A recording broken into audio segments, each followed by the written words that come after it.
Il aurait 77 ans aujourd'hui, Lynn Renaud, touchante sur « l'enfant qu'elle n'a pas eu ». Le jeudi 1er février, Lynn Renaud publiait son dernier livre Merci la vie. Chez Robert Laffont. Invitée dans 7 à 8 ce dimanche 4 février pour en parler, l'artiste est revenue sur l'un des manques de sa vie, la maternité. On ne peut pas faire la route sans la faire à deux, déclarait ce dimanche 4 février Lynn Renaud dans 7 à 8. Mise à l'honneur du portrait de l'émission, l'actrice et chanteuse de 95 ans est venue y parler de sa dernière lettre, Merci la vie. Son dernier livre, publié le 1er février chez Robert Laffont.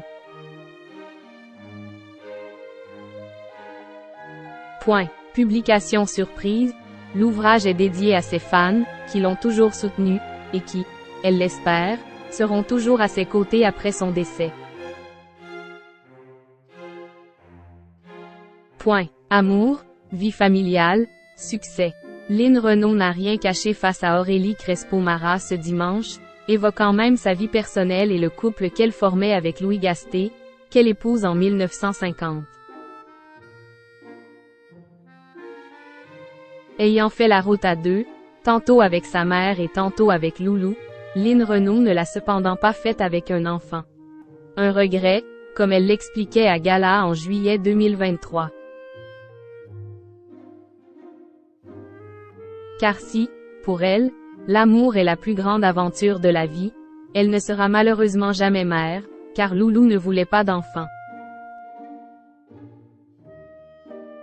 Elle raconte ainsi l'avortement qu'elle a vécu à 18 ans, alors qu'elle était tombée enceinte par accident. Je l'ai supplié pour qu'il change Davis, mais non. On est resté sur l'idée, alors il a fallu faire un avortement. Un épisode douloureux pour elle, qui après avoir vu une faiseuse d'ange a été victime d'une septicémie, obligeant son médecin de famille à pratiquer un curetage sur la table de la salle à manger. C'est là que j'ai découvert que je n'aurais jamais d'enfant, confie Lynn Renaud. Scène est suivie beaucoup de chagrin. Il aurait 77 ans aujourd'hui, écrit la chanteuse dans son livre. Claude et Muriel, les filles de sa vie. Très attachée à son public, qu'elle considère comme sa famille, Lynn Renaud est devenue la mère des adoptions de nombreuses stars durant sa carrière. C'est notamment le cas de Danny Boone, ou encore de Claude Chirac et de Muriel Robin.